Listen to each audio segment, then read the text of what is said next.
एक बार एक गांव में एक साधु रहता था। वह भगवान में बहुत मानता था। वह लगातार एक पेड़ के नीचे बैठकर तपस्या करता था। गांव के सभी लोग उसकी बहुत इज्जत करते थे। फिर एक बार गांव में बहुत भीषण बाढ़ आई। हर तरफ पानी ही पानी दिखाई दे रहा था। सभी अपनी जान बचाने के लिए इधर उधर दौड़ रहे थे। कई लोग ऊंचे स्थानों की तरफ बढ़ने लगे।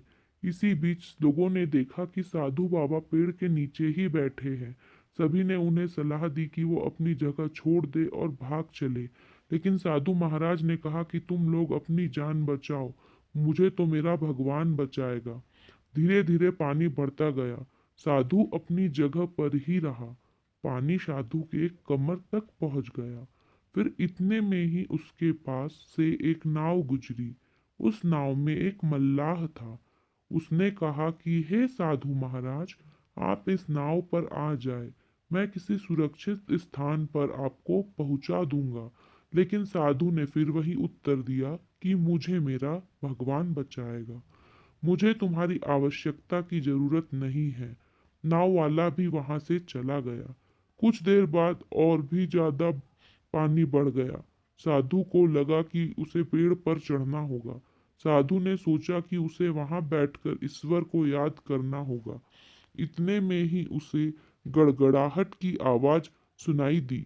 उसने देखा कि एक हेलीकॉप्टर उनकी मदद के लिए आया है। उस हेलीकॉप्टर में बचाव दल हेलीकॉप्टर में से बचाव दल ने एक रस्सी लटकाई और साधु को उसे पकड़ने का आग्रह किया। फिर साधु ने कहा कि मुझे तो भगवान बचाएगा, मैं इसे नहीं पकड़ूंगा। बचाव दल भी यह सुनकर चला गया।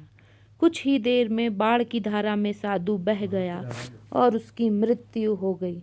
जब मृत्यु के बाद साधु महाराज स्वर्ग पहुँचे तो उन्होंने भगवान से पूछा कि मैंने तुम्हारी आराधना इतने मन से की, लेकिन फिर भी मैं डूबकर मरा।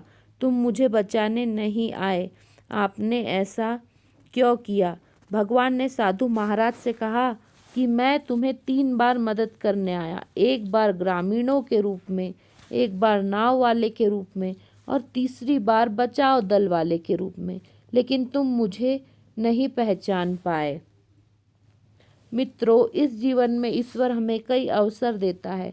इन अवसरों की प्रकृति कुछ ऐसी होती है कि वे किसी की प्रतीक्षा नहीं करते।